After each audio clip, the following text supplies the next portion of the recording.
नमस्कार। अचुस्मिता किचन रे आपण समस्त को अनेक अनेक स्वागत। आज मु आपण मानक सहित शेयर करी एक हेल्दी और स्वादिष्ट रेसिपी कंचा कदली भर्ता। वीडियोटी को फुल वॉच करंतु। आशा करी आज रेसिपी आपण समस्त को पसंद आसीबो। पसंद अच्छे लाइक करंतु, आपण को सांग मानक सहित शेयर करंतु एवं जदि मो चैनल को एपर्यंत सब्सक्राइब करनांती बा चैनल ले नुआ छंती प्लीज जल्दी सब्सक्राइब करनियंतु। चलतु ताले स्टार्ट करिबा आज हेल्दी रेसिपी को।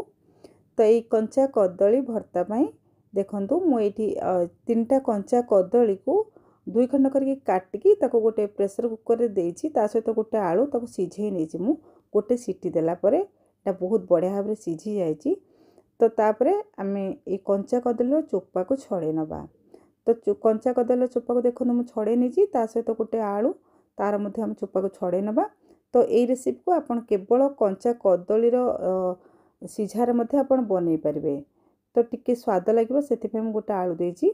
यदि आपण घरे डायबिटीज पेशेंट अछंती तो आपण खाली कंचा कदली नेकी ए भर्ता को बनै परिबे, बहुत बढ़िया लागे। तो तापर हम कोन करबा ना टिके ठंडा हला परे आमे कदली आ आलू को भल भाबरे चकटी नबा हाथ साहाय्य रे। तो देखंतु मु केमती चकटी छी आपन देखौची। तो एमती ही खदड़ बेसी रखिबेनी। तो ताको प्लेन करके भल भाबरे एमती ही चकटी नेबे। तो चकटिला पर आमे को साइड रे रखिबा। आउ कोन कोन नेछि मु आपन देखौची। तो एटी देखंतु गोटे बड़ साइज रो पियाज को मु छोट छोट करी काटी छी। किछि रसुण रो कुळा, कंचा लंका आ टमाटो सब जिंस को मु छोट छोट करके काटी नेछि।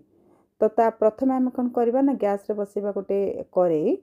तो करेई गरम होला परे एठी हम देबा तेल। तो एठी मु सोरिष तेल व्यवहार करछि काहेकि ए भर्ता में निश्चित भाव सोरिष तेल व्यवहार करंतु, बहुत बढ़िया लागिबो। तापर एठी गोटे चम्मच जीरा आ गोटे चम्मच सोरिष मु दे देछि। से सब फुटला परे एठी मु दुईटी सुखला लंका देछि। सुखला लंका बिल्कुल भी स्किप करिवेनी, एठी देबे। एटा रागा लागिबोनी, मात्र बास्ना बहुत बढ़िया आसीबो आपनकर भर्ता रे। तो लंका टिके भाजी होला परे आ सब जिंस भलो भाबरे फुटला परे तो एठी हम दे देबा काटी रखता पियाज को।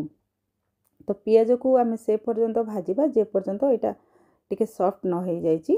तो एपरि भाबरे आमे एठी गैस रो फ्लेम को लो टू मीडियम करिकि मझरे मझरे किछि सेकेंड गैप रे आमे ताको भाजी नबा। जेतेबेले हमर पियाज 50% भाजी हेजबो तो से पर्यंत भाजीबा। तापर हम अलगा जिंस एठी ऐड करबा।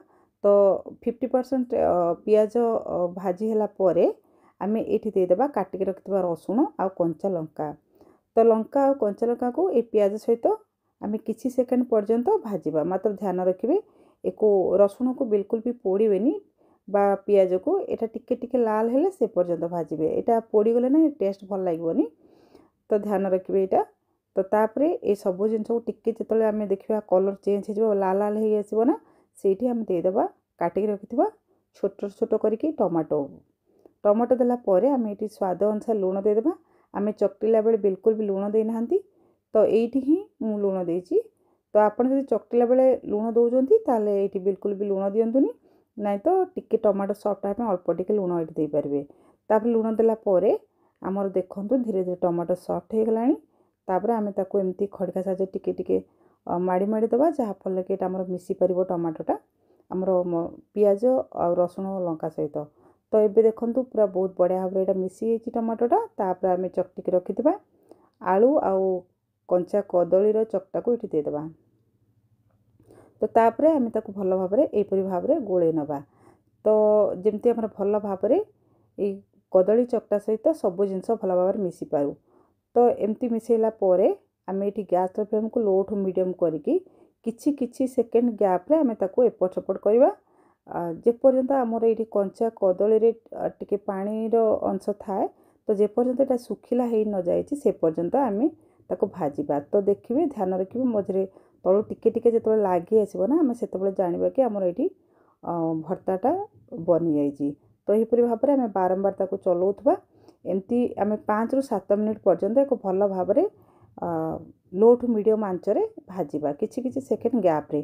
तो एमती कले यार टेस्ट बहुत बढ़िया आसीबो। जेतेबेले एटा पूरा सुखिला हेजबो बा पानी मरा हेजबो सेटा अलगा लागिबो आपन देखिले बा तळु टिके धीरे धीरे एटा लागी लागी आसीबो से पर्यंत आमे करबा। तापर आमे गैस को बंद कर दबा।